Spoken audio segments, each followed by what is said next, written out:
Aku adalah anak kaya yang manja, tapi sistem memerintahku untuk menebus sang protagonis perempuan yang miskin. Tidak ada pilihan.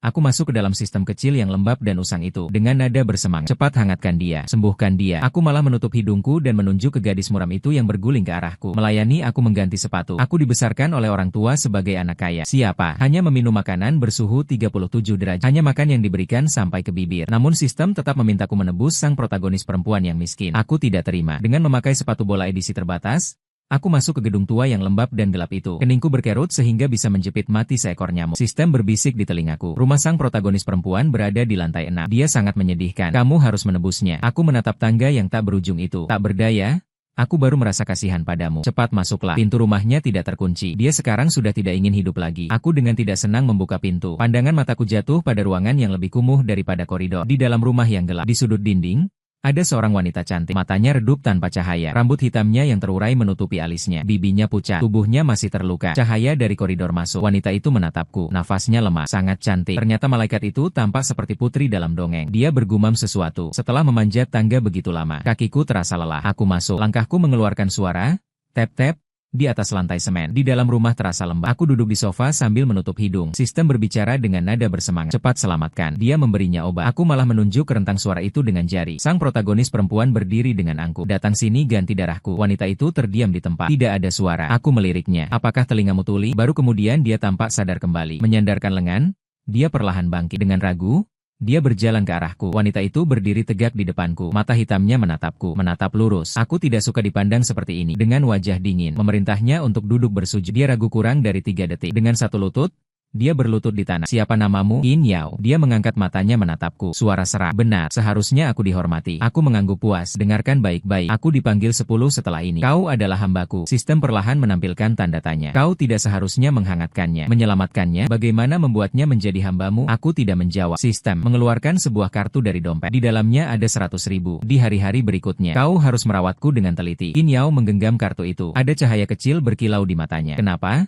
Kenapa harus membantuku? Aku hanya mengangkat kakinya. Ujung sepatunya berayun di depannya. Menunggu apa? Ganti sepatuku. Qin Yao menggerakkan tenggorokannya. Dengan mata terkulai, dia memegang pergelangan kakiku. Dingin seperti es. Dia membungkuk.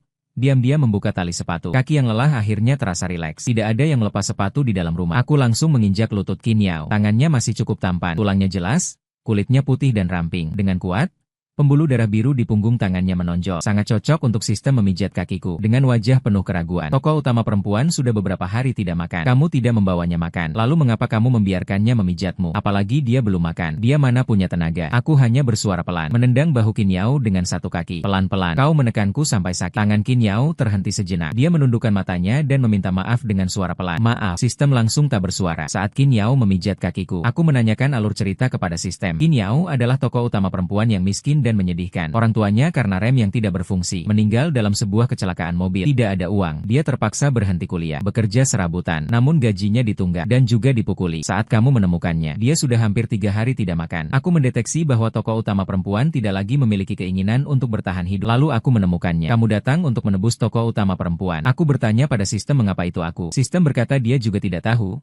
Program memang begitu. Mungkin ini takdir. Melihat semangatku yang rendah, sistem segera berbicara lagi. Qin Yao adalah tokoh utama perempuan. Kamu di sisinya akan selalu memiliki uang, dan juga akan sehat serta panjang umur. Aku menatapnya yang rendah hati dan patuh. Qin Yao yang memijatku. Suasana hatiku baru sedikit membaik. Memijat selama beberapa saat. Kakiku akhirnya terasa lebih nyaman. Aku memerintahkan Qin Yao memakaikan sepatuku. Lalu aku memintanya ikut pulang bersamaku sebelum pergi. Aku mengeluarkan sebuah permen dari tas dan memberikannya kepada Qin Yao, dan memintanya memakannya. Sistem sangat senang. Kamu akhirnya mulai menebus. Tapi pada detik berikutnya kamu diam. Karena aku memerintahkan Qin Yao membawa aku turun. Jadi kamu memberi dia permen. Karena takut dia kehabisan tenaga. Aku bersandar pada punggung Qin Yao. Dengan tidak senang, aku menjawab sistem. Ya, kalau terjatuh, aku akan sangat sakit. Qin Yao menurunkan aku sampai lantai 6. Saat dia menurunkan aku, dia terengah-engah. Wajahnya agak merah, seperti kelelahan. Sistem muncul. Sang protagonis tampak sangat menyedihkan. Puji dia?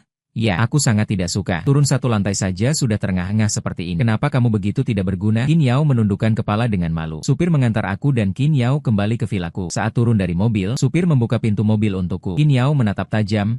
Seakan memikirkan sesuatu, aku berjalan di depan, tidak memperhatikannya sama sekali. Karena aku duduk di meja makan. Qin Yao berdiri diam di samping. Ini tidak enak. Kamu makan itu untukku. Aku mengambil satu suap lalu meletakkan garpu dan pisau. Qin Yao tidak ragu. Dia melahap semua makanan dengan rakus. Wajahnya tidak begitu pucat lagi. Aku hanya seorang pelayan yang memakai setelan resmi. Memintanya mengajari Qin Yao cara menjadi pelayan. Sambil itu, mengobati luka di tubuhnya. Setelah memberi instruksi, aku kembali tidur lagi. Qin Yao menatap lurus ke bayanganku. Setelah lama, dia mengalihkan pandangannya. Keesokan harinya ketika aku bertemu Qin Yao, dia sudah memakai seragam pelayan. Terlihat jauh lebih baik daripada kemarin. Dia menarik kursi untukku. Tuan, waktunya makan. Makanannya hari ini jauh lebih enak daripada kemarin. Aku makan beberapa suapan lagi. Melihat alis dan mata Qin Yao yang terbuka lebar. Ternyata nasi ini dibuat oleh Qin Yao. Dia pernah bekerja di restoran. Kau masih cukup berguna. Qin Yao mengerutkan bibirnya. Tuan, kalau kau suka sudah cukup. Setelah makan, aku membawa Qin Yao untuk ikut acara tes sore. Aku punya musuh bebuyutan. Aku bersaing dengannya dalam segala hal. Persaingan kami tak berkesudahan. Aku keluar dengan 10 pengawal. Dia malah membawa 11 anjing. Dia membeli barang baru. Aku langsung memberi barang itu kepada pelayan di rumah. Semacam itu, banyak sekali. Kali ini tes sore pasti lagi menjadi ajang persaingan. Tidak mengherankan, saat aku tiba, Chen Zi sedang memamerkan pacar barunya. Apakah dia cantik? Lihat hidung ini. Matanya juga biasa saja, sedikit kurang dibandingkan pelayan baruku. Aku menarik Qin Yao keluar. Chen Zi menatap wajah Qin Yao sambil tersenyum sinis. Walau cantik, apa gunanya? Tidak selalu bersih, kan? Aku menatap Qin Yao. Qin Yao menunduk dan berbicara. Telinganya memerah. Tuan, aku sangat bersih. Mencoba berulang kali. Aku kembali menjadi sombong. Apakah kau mendengar? Chen Zi menarik gadis itu. Dia tidak hanya bersih, tapi juga mahasiswa di Universitas C. Qin Yao mengerutkan bibirnya. Tuan, maaf. Chen Zi tersenyum bahagia. Nomor 10. Kau?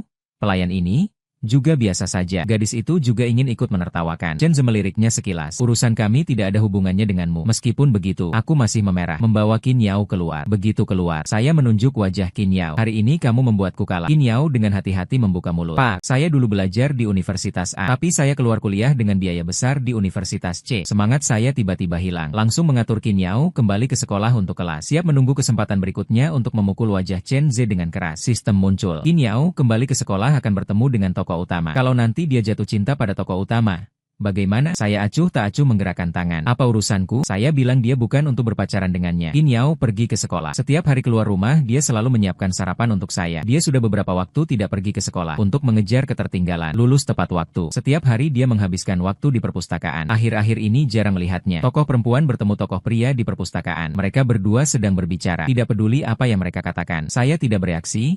Sistem. Dengan nada ragu. Apakah kamu benar-benar tidak suka tokoh perempuan? Saya mengerutkan alis memilih jam tangan baru yang keluar. Kenapa saya harus menyukainya? Berpacaran dengannya. Saya tidak kekurangan cinta. Beberapa teman mengajak saya ke bar. Saat saya tiba, di dalam ada deretan wanita cantik. Nomor 10. Kamu suka yang mana? Saya memilih dengan teliti. Hidung ini terlalu besar. Karakter ini terlalu buruk. Yang ini terlalu jelek. Membuang sebagian besar. Meninggalkan satu yang masih cukup menyenangkan dipandang. Saya menunjuk wanita itu untuk dibawa. Berikan saya minum. Wanita itu patuh dan manis memberiku minuman. Bermain sebentar. Saya bersiap pulang tidur. Lalu saya menelepon sopir. Ternyata yang datang malah Qin Yao. Dia tidak memakai rok. Mengenakan hoodie.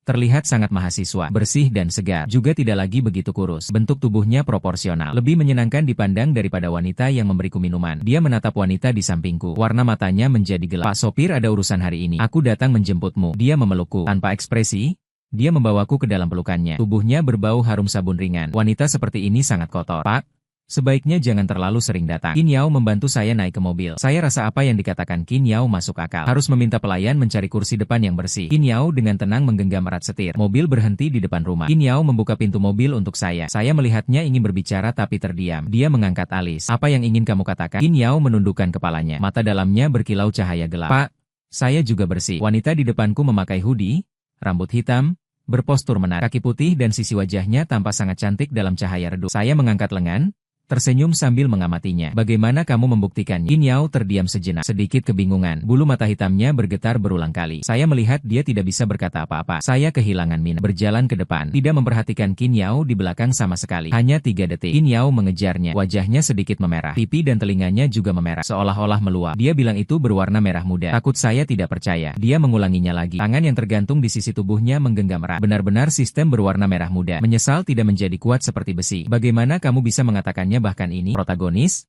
kamu terlalu tidak berharga. Saya bertanya pada sistem apa artinya. Sistem berbalik-balik menjawab selama setengah hari. Pokoknya itu membuktikan dia sangat bersih.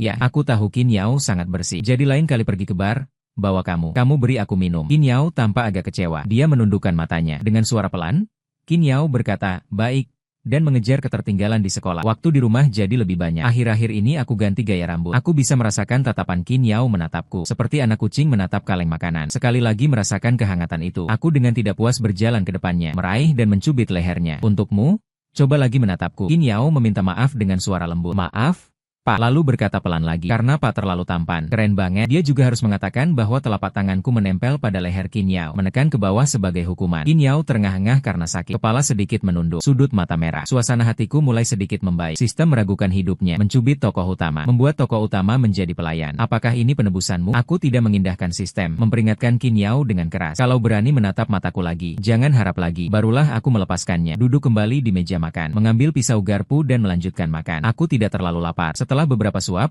tidak mau makan lagi. Memerintahkan Qin Yao untuk menghabiskan makanannya. Sistem menghela napas. Tokoh utama yang malang diperlakukan buruk di sekolah. Pulang ke rumah harus makan sisa makananmu. Aku mengerutkan alis. Qin Yao diperlakukan buruk. Keesokan harinya aku pergi ke sekolah Qin Yao dengan pengawal. Saat aku pergi, Qin Yao sedang makan di kantin. Sendirian, terasa sepi, dan di piringnya ada 3 hidangan. Tidak ada satupun lauk daging. Kelopak mataku tiba-tiba berkedip. Aku berjalan ke sana. Daripada mengeluh, apakah karena aku tidak memberi uang? Kamu hanya makan ini di sekolah. Qin Yao mengangkat kepalanya dengan kebingungan. Kegembiraan meletus di matanya. Pak, kenapa Anda datang? Dengan penjelasan yang terputus-putus. Tidak apa-apa kalau aku makan ini. Sistem berbicara untuk Qin Yao. Bukankah tokoh utama ingin menghemat uangmu? Kamu tidak memujinya sama sekali. Menghemat uang untukku. Berapa biaya untuk memelihara beberapa orang? Kamu harus tahu pembantu kami selalu membawa Hermes. Kalau Cende tahu. Pembantuku mengunyah roti kukus dan kol di kantin sekolah. Dia tidak boleh menertawakan kematian. Aku hampir pusing karena marah. Menunjuk hidung Qin Yao. Kamu bodoh?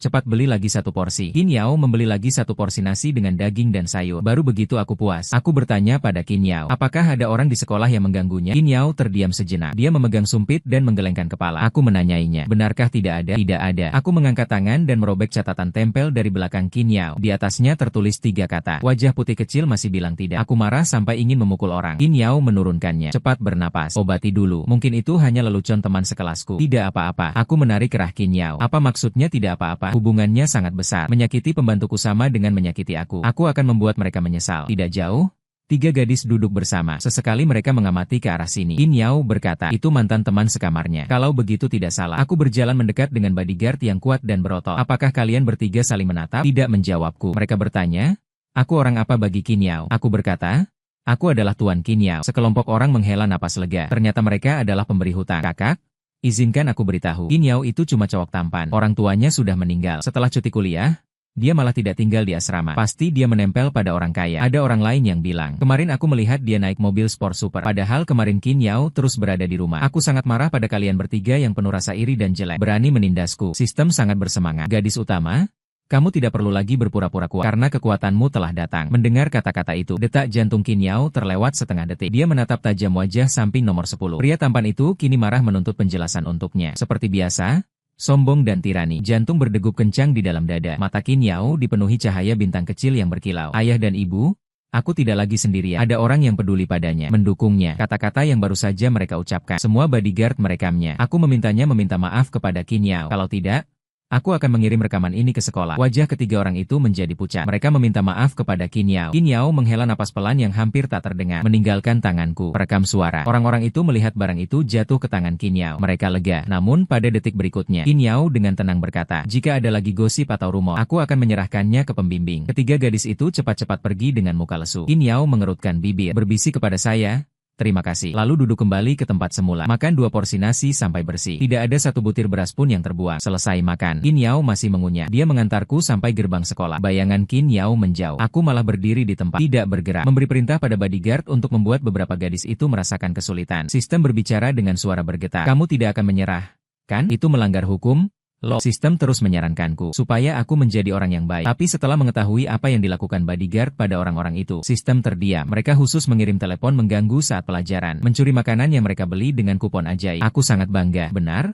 Sistem yang kupelajari dari internet menjadi diam. Begitulah, aku menanyai. Kalau tidak, Bagaimana kamu pikir aku mau melakukan apa? Sistem menghela napas. Orang-orang itu terus menargetkan tokoh utama perempuan. Karena tokoh utama cantik. Mereka sengaja mengisolasinya. Dan bahkan menyebarkan rumor tentangnya. Mengatakan dia pelacur. Mereka sangat membencinya. Aku pikir kamu akan menutupi kepalamu dengan karung. Memberi mereka pukulan keras. Ide bagus. Sekali lagi teh sore. Aku membawa Qin Yao. Bersiap untuk memukul wajah Chen Ze dengan keras. Tapi melihat Chen Ze duduk sendirian di sofa. Gadis itu menghilang tanpa jejak. Lalu pacarmu bukankah selalu bersamanya setiap hari? Chen Ze tidak menanggapiku. Teman di sebelah menjelaskan kepada Baru saat itu aku teringat bahwa keluarga Chen dan keluarga Liu baru-baru ini sangat erat berkolaborasi. Ternyata mereka akan menikah secara aliansi. Aku sengaja memeluk leher Qin Yao, menyindirnya. Setelah aliansi, sudah ada tunangan. Tidak bisa bersenang-senang lagi.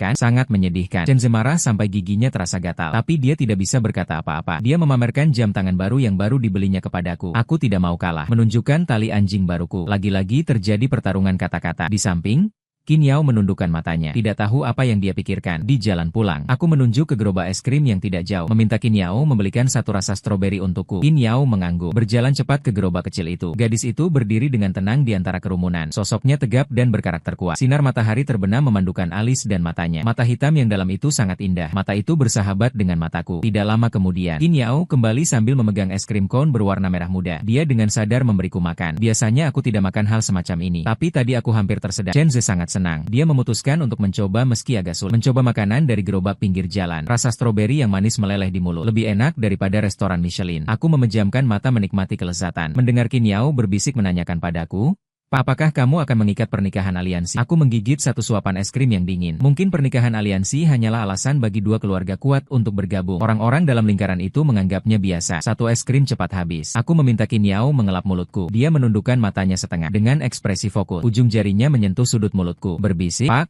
beri aku sedikit waktu lagi." Aku mengingat rasa es krim itu. Sebenarnya aku tidak mendengar apa yang dikatakan Qin Yao. Setelah hari itu, aku yang sedang tidak ada pekerjaan pergi berlibur ke luar negeri. Saat kembali, Qin Yao menunggu di rumah. Melihatku, mata hitamnya memancarkan sedikit senyum. "Pak, kamu akhirnya kembali." Aku melihat sosok yang memakai gaun putih. Aku agak tidak mengenalinya. Sistem menjerit dengan air mata menuduhmu. Bagaimana bisa pergi begitu saja? Membiarkan tokoh utama terbuang selama sebulan. Apakah kamu masih ingat kamu harus menebusnya? Qin Yao mengambil koper dari tanganku. Aku menatapnya lurus. Wajahnya 3 dimensi dan halus. Kamu menjadi kurus. Sistem terkejut sejenak. Aku tidak salah dengar, kan? Apakah kamu sedang peduli pada tokoh utama? Aku meraih wajah Qin Yao. Sudah kurus banyak. Sistem sangat bersyukur. "Host, kamu akhirnya sadar." "Benar? Begitulah, gunakan bahasa dan tindakanmu untuk menghangatkan tokoh utama." Menebus tokoh utama. Saat sistem selesai berbicara, aku mendengar diriku bertanya pada Qin Yao, "Apakah kamu sudah operasi plastik?" Sistem marah keras berkata, "Apa? Kalau tidak, kenapa dia tiba-tiba jadi begitu cantik?" Hidungnya jadi lebih tegak, matanya juga tampak lebih indah. Qin Yao menundukkan matanya, telinganya agak memerah. "Aku tidak. Hanya saja belakangan ini aku sedang berolahraga." Tidak heran karena latihan. Aura Qin Yao tidak lagi begitu muda. Penampilannya dengan gaun putih tidak lagi kurus seperti dulu. Sangat cantik. Sistem tiba-tiba diam. "Host,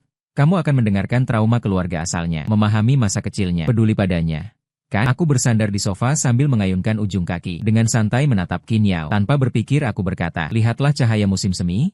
Sang pesona menundukkan matanya, tidak menolak. Dia meraih dan mengangkat rok itu. Kulit putih dingin memancarkan sedikit merah muda. Melihat roti kukus yang putih bersih, aku puas mengangguk. Mendengar Qin Yao berbisik, "Bisa menyentuh sistem, menyesal tidak menjadi baja. Dia ingin kamu mengembalikan rekomendasi diri Mao Sui, tokoh utama perempuan. Bisakah kamu punya sedikit keberanian?" "Saya tidak menyentuh sistem." Marah sampai gemetar. "Tidak menyentuhmu karena kamu menindih Qin Yao?" Dia berlutut di tanah dan terengah-engah. Sungguh tidak berguna. Beberapa langkah saja membuatnya menjadi seperti ini. Dia menundukkan bulu mata sambil gemetar. Tidak berani menatapku. Aku agak lapar. Dengan kondisi Qin Yao seperti ini, takutnya dia tidak bisa memasak untukku. Siapa sangka aku menindihnya 2 kali. Dia menjadi penampilan yang hampir mati. Aku memutuskan untuk makan di luar. Supir mengantar kami ke restoran Michelin yang sering kami kunjungi. Saat turun dari mobil, Qin Yao secara sadar membuka pintu mobil untukku. Saat memesan makanan, dia memegang menu. Dengan terampil memesan untukku. Dia sekarang sangat mengenal selera saya. Dalam hal makanan, semuanya dia yang bertanggung jawab dan cukup bagus. Entah kenapa aku teringat adegan pertama kali membawa Qin Yao ke sini. Saat itu Qin Yao baru saja datang ke sisiku. Kurang kurus dan pendiam, sangat canggung. Saat memesan, dia sangat canggung. Dia menggenggam tepi bajunya dengan tangan. Ujung jarinya memucat. Aku memberitahu pelayan. Dia makan yang sama dengan saya. Dia seperti kucing kecil yang menemukan perlindungan. Memandangku dengan tatapan bergantung. Hanya setengah tahun. Ternyata sudah sepenuhnya berubah. "Apakah kamu akan lulus? Ini tepat musim kelulusan musim panas." Qin Yao mengangguk. Dengan ekspresi ingin berbicara tapi terdiam. Sistem muncul. "Tuan rumah, pergilah menghadiri upacara kelulusan tokoh utama perempuan." Aku tidak mau pergi. Aku berpikir begitu. Tapi mendengar sistem berkata, tokoh utama perempuan tidak punya keluarga lagi. Hari penting seperti ini, Aku memohon padamu, pergilah menemaninya. Tangan yang memegang pisau dan garpu berhenti sejenak. Saya menatap Qin Yao dengan nada yang tidak memberi ruang untuk dibantah. Saat kamu lulus, aku akan pergi. Tangan Qin Yao yang tergantung di samping tubuh. Seketika dia menggenggam matanya erat-erat. Tiba-tiba bersinar. Baik, pada hari ulang tahunku, aku mengadakan sebuah pesta. Banyak teman yang datang. Aku bersenang-senang. Minum beberapa gelas lagi. Alkohol mulai terasa. Kepala pusing. Mata berputar. Teman-teman membawaku ke kamar untuk istirahat. Mabuk terasa sangat tidak nyaman. Sampai sepasang tangan dingin menyentuh dahiku. Pak, lain kali jangan minum sebanyak ini lagi. Apakah terasa tidak nyaman? Qin Yao melepas sepatuku. Aku membuka mata dalam keadaan setengah mengantuk. Melihat Qin Yao duduk di tepi tempat tidur. Pupilnya seperti bola kaca berwarna tinta. Bersinar dan dalam. Aku mencoba menusuk bola kaca itu dengan tangan. Tapi terus menghindar. Aku memerintahnya untuk tidak bergerak. Qin Yao berbicara dengan nada lembut. Jangan mengintimidasi Pakku. Saat dia berbicara, bibir tipis berwarna merah muda pucat terbuka seperti es krim stroberi yang kupakan hari itu. Aku mencengkeram kerah bajunya. Aku mau makan. Beri aku makan. Qin Yao tidak mengerti apa yang kukatakan. Sekejap berikutnya, aku menariknya ke depan mataku. Aku menggigit keras es krim stroberi itu. Cekik-cekik. Rasanya manis seperti dalam ingatanku. Aku memejamkan mata. Dengan nada yang keras. Aku masih ingin makan. Beri aku makan. Qin Yao terdiam di tempat. Rambutnya yang berantakan menggantung di dahi. Matanya menunduk. Bibirnya merah karena gigitan. Cepat. Dia menambahkan satu desakan lagi untukku. Qin Yao terpaksa melakukannya untukku. Dia membungkuk.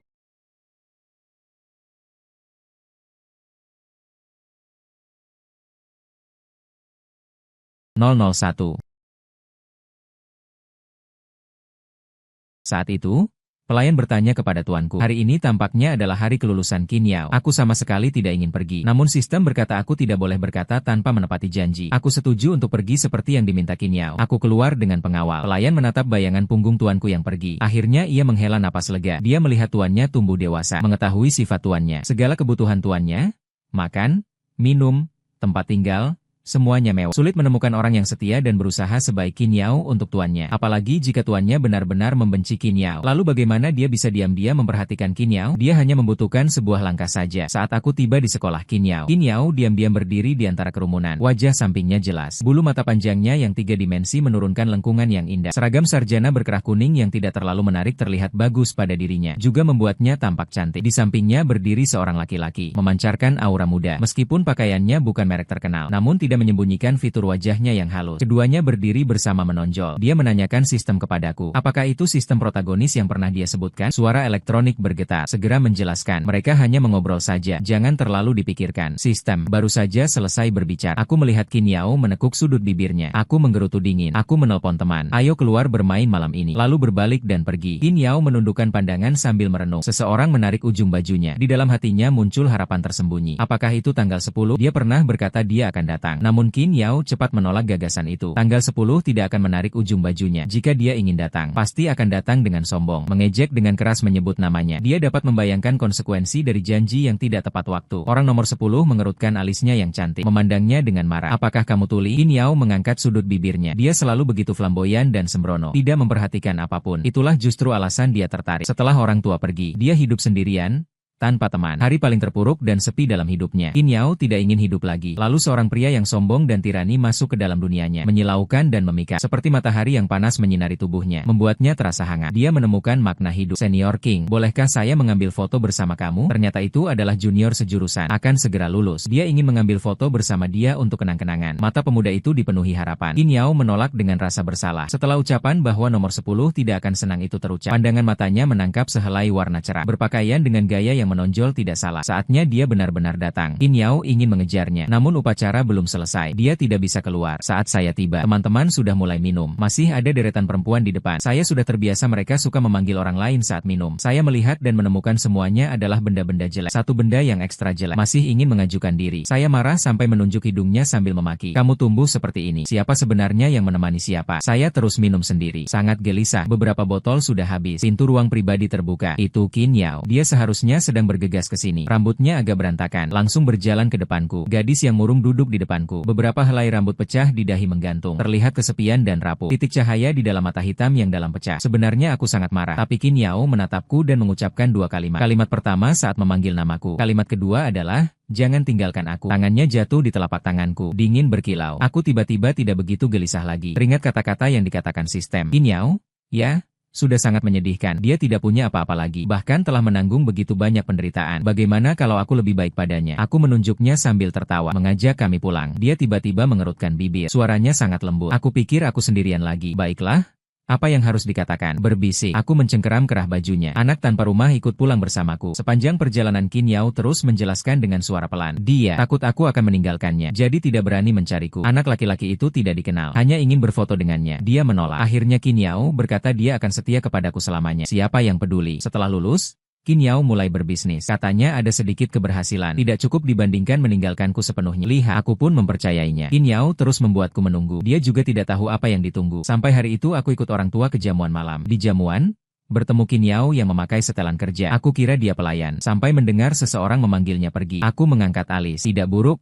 Ya, jamuan selesai. Orang tua berkata belakangan ada perusahaan yang sedang naik daun, menyusuri momentum dengan keras, menguasai banyak teknologi. Perusahaan itu sangat tulus bekerja sama dengan Shijia. Hanya ada satu permintaan, ingin makan bersama saya. Tentu saja saya setuju. Membuka pintu ruang pribadi. Qin Yao duduk di sofa. Saya berjalan ke depannya, memeluk lengan sambil menanyai. Ini dia yang kamu sebut sedikit kemajuan. Qin Yao menjelaskan dengan suara pelan. Karena Tuan terlalu baik. Saya merasa melakukan lebih banyak masih tidak cukup. Saya mencengkeram kerah bajunya, tertawa sampai mulutnya licin. Mendapatkan satu desahan sensual dari Qin Yao serta tatapan mata yang lebih bersemangat. Tuan, saya salah. Maaf, melihat wajahnya memerah. Saya mengutuknya dalam hati sebagai penyimpang. Saya hendak pergi, namun pergelangan kaki saya ditarik. Sudut mata Qin Yao yang sedikit terangkat kini berwarna merah muda. Suaranya serak. Bisa nggak kamu maki-maki aku? Wajah saya agak memerah. Perasaan baru saja muncul di jamuan malam. Dia tampak sopan. Semua itu cuma berpura-pura. Suaranya miskin. Tokoh utama jelas seorang penyimpang. Dia berbicara pelan. Nanti aku akan mencintaimu. Terima kasih telah muncul dalam hidup saya. Sistem yang sudah lama hilang, suatu hari tiba-tiba muncul. Dia berbicara dengan nada bersemangat, mendeteksi fluktuasi emosional besar pada tokoh utama. Host, cepat selamatkan diri. Saya langsung mengendarai mobil sport ke lokasi yang disebutkan sistem. Jalan yang sepi, hanya terlihat dua mobil bertabrakan. Di antara asap tebal, Qin Yao berlutut di tanah, memukul seseorang dengan keras. Sistem menjelaskan kepada saya, setelah Qin Yao berhasil dalam karirnya, tanpa sengaja menemukan kebenaran kecelakaan orang tuanya. Namun ternyata itu bukan kecelakaan, melainkan sebuah konspirasi. Keluarga lawan orang tuanya ingin menggerogoti pangsa pasar keluarga Qin. Itulah yang menyebabkan kecelakaan itu. Cepat hentikan dia. Jika tidak, akan terjadi sesuatu. Saya tidak peduli. Menatap bayangan Qin Yao. Dia berair mata merah. Di matanya penuh kebencian. Satu tamparan demi satu tamparan memukul wajah orang itu. Terlihat seperti akan membuat ikan mati. Jaring pecah. Sistem mengeluarkan pendaftaran yang tajam. Jangan pukul lagi. Jangan pukul lagi. Orang itu hampir dipukul sampai mati. Benar-benar mati. Tokoh utama perempuan akan dipenjara. Saya menelpon 120.